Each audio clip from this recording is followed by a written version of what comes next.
পদাগঞ্জ বাজার রংপুর জেলার মিঠাপুকুর উপজেলার ঐতিহ্যবাহী ১ নং খোলাগাছ ইউনিয়নের পদাগঞ্জ বাজার অত্যন্ত গুরুত্বপূর্ণ এবং ঐতিহ্যবাহী পরিচিত একটি বাজার, যেটি ধান, গম, ভুট্টা সহ বিভিন্ন পণ্য দ্রব্য ক্রয় বিক্রয়ের জন্য অনেক দূর দূরান্ত থেকে ক্রেতা এবং বিক্রেতারা আগমন করেন। বিশেষ করে হাড়িভাঙ্গা আম, যেটি বাংলাদেশের গণ্ডি পেরিয়ে বিদেশের মাটিতেও বেশ আলোড়ন সৃষ্টি করেছে, সেই হাড়িভাঙ্গা আমের উৎপত্তির স্থান পদাগঞ্জ বাজার, যেটি দুর্ভাগ্য হলেও সত্য, দীর্ঘদিন থেকে যারা হাটের ইজারাদার কিংবা হাটের খাজনা আদায় করেন, তারা সরকারি নির্দেশ অমান্য করে কিংবা সরকারি সকল নির্দেশে তোয়াক্কা না করে নিজেদের খেয়ালখুশি মতো বিভিন্নভাবে খাজনা আদায় করছেন। এমনকি তাদের হাতে নেই কোনো খাজনা রসিদ কিংবা এ বিষয়ে কোনো প্রশ্ন করলে তারা সবসময় এর উত্তর এড়িয়ে যাওয়ার চেষ্টা করেন। আমার নাম মোহাম্মদ আনিসুল হক। আমি একজন কৃষক, আলু চাষি। ৪০ কেজি মন হিসাবে আমি যে রেটটা হিসাব করে শেষ পর্যন্ত পাইলাম, ওটা ১২ টাকা আমার পড়ে না, ওটা আমার পড়তেছে ১১ টাকা ৪২ পয়সা।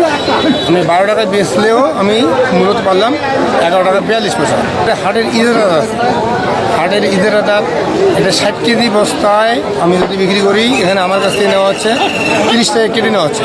কিন্তু এই ৩০ টাকা যে আমার নিচ্ছে, আমি এখানকার কোনো আমি যে হাটেরকে ইজারা খাজনা একটা দিচ্ছি, ট্যাক্সটা দিচ্ছি, এখানে আমার একটা অধিকার আছে, এখানে আমার একটা খাজনা রসিদ পাবো। কিন্তু এরা কে আমার থেকে খাজনা নিচ্ছে, কোথায় নিচ্ছে আমি তা জানতেছি। যে আলু কিনতেছে আমার কাছ থেকে, উনি আমার কাছ থেকে এটা নিচ্ছে। এখন খাজনা চেকও আমি পাচ্ছি না, রসিদ পাচ্ছি না, আমি ধোঁয়াশার মধ্যে আছি। এখানে টোল কত সেটাও আমি জানি না। আমি চাচ্ছি একটা স্বচ্ছতা আসে। স্বচ্ছতা বলতে হাটে আমার কাছে যত সরকারি একটা রেট থাকবে, একটা চার্ট থাকবে, সেটা টাঙিয়ে দেওয়া থাকবে, সবাই যেন জানতে পারে যে এখানে কত আমার কাছে সরকার পাচ্ছে কত, এটা যেন আমি জানতে পারি। ভাই এখন আমরা আলু ধরে আসছি, আলুর দাম নাই, এক আলুর দামাটা বেশি, দুই আলু কেন ৪২ কেজি মনে হবে এখানে, ইজারদার কোনো প্রতিবাদ করে না। একটা বস্তা বিক্রি করছে ১.৫ মণ ওজনের, টাকা নচ্ছে ৩০ টাকা গোড়া কাছ থেকে, মানে যারা বিক্রি করছে গোড়া কাছ থেকে। আলু এরা ৪২ কেজি মন নচ্ছে, তারপরে এরা ৩০ টাকা করে পার পিস বস্তায় নচ্ছে। কার পক্ষ থেকে? ক্রেতার পক্ষ থেকে নচ্ছে, ক্রয়ের পক্ষ থেকে নচ্ছে, দুই পক্ষ থেকে নচ্ছে। আমি আলু বেচতে আসলাম, ১০ টাকা করে কেজি বেচলাম। দাম আমি হিসেব করলাম, আলু আমার হয় ৬৮০ টাকা, টাকা দিল আমার ৬১০ টাকা। মানে তারা বললো আসলে সবাই ওইভাবে নিচ্ছে, খালি দেখে দিল যে কাটাওয়ালারা ৪ কেজি কেজি কাটতেছে, যা শোনেন হয় না নয়, এই কথার ওপর আমার মানে ওই ৬১০ টাকা দিয়ে ওরা এটা আলু চাষিদের জন্য যতই ক্ষতির কারণ কিংবা অনিয়ম মনে হলেও যারা আলু ক্রেতা কিংবা ব্যবসায়ী, তাদের কাছে মনে হচ্ছে তারা যেন সঠিক নিয়মে হাট পরিচালনা করছেন। সকল প্রকার ক্ষতির ভাগ যেন সবসময় কৃষকের কাছেই চেপে থাকে, এটাই তাদের কিন্তু প্রত্যাশা। আমি কিনতে আসছি ৪০ কেজি মন নিতেছে, এ নিয়ম আলু ব্যাপারীরা কিনিয়ে আলু শর্ট হয়ে যায়।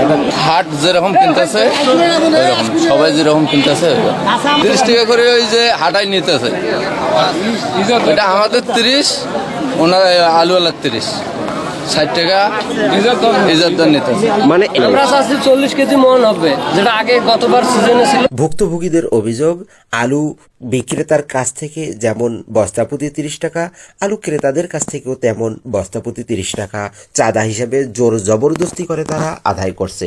বিষয়টি যারা হাট ইজারাদার তাদের কাছে প্রশ্ন করলে তারা একদম অস্বীকার করে ফেলে। আপনি মন প্রতি বা বস্তা প্রতি কত টাকা চাঁদা নিচ্ছেন? মন প্রতি কত টাকা চাঁদা নিচ্ছেন? অর্থ বেসাইয়ে কিনিয়ে ২০ টাকা, কিনিয়ে হইলো ২০ টাকা। আচ্ছা, আর বেচাইয়া হচ্ছে যে তোমার ১০ টাকা। যে নিজের মন মতো যে চাঁদা নিচ্ছেন, এটা কি বিলবোর্ড টাঙানো আছে? বিলবোর্ড টাঙানো আছে, কোনো সাইনবোর্ড টাঙানো আছে? না, এই নির্দেশে চলছে হাট। কোন নিয়মে চলতেছে? যেটা কালেকশন করছে এইটা আগ থেকেই চলছে, আমার আগ থেকে। এদিকে হাটের আরেক ইজারাদারের কাছে যখন খাজনা আদায়ের রসিদের ব্যাপারে প্রশ্ন করা হয়, তখন তিনি ক্যামেরা দেখেই নিজেকে বারবার আড়াল করার চেষ্টা করেন।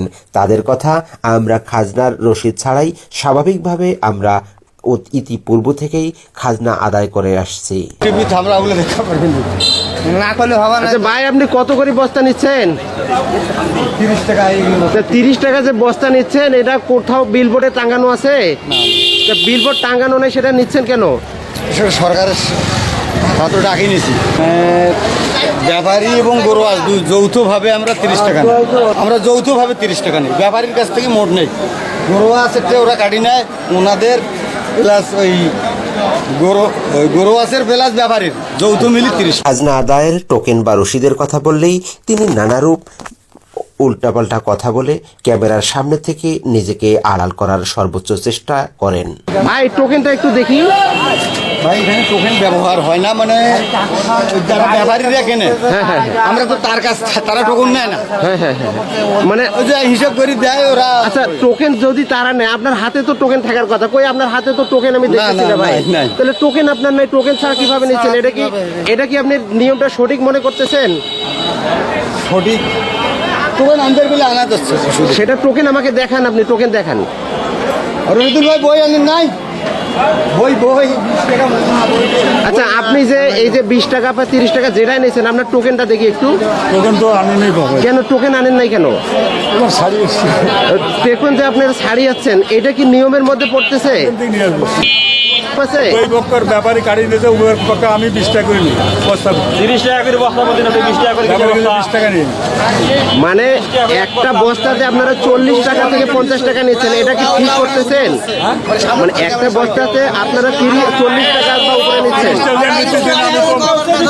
ব্যাপারীকে 20 টাকা করে নিচ্ছি। আচ্ছা, আপনারা নিচ্ছেন তাতে কারো আপত্তি নেই। আপত্তিটা হচ্ছে এখানে তো বিলবোর্ড টাঙ্গানো নাই, তাইলে এত উপরে নিচ্ছেন কেন? বিলবোর্ডটা টাঙ্গায় দেন যে সরকার এভাবে নির্দেশ করছে, সেটা করেন। আমি তো সরকারকে ট্যাক্স দিব, আমার তো একটা রসিদ পাওয়ার অধিকার আছে। রসিদ আছে। দিন থেকে নিয়ে আসবো।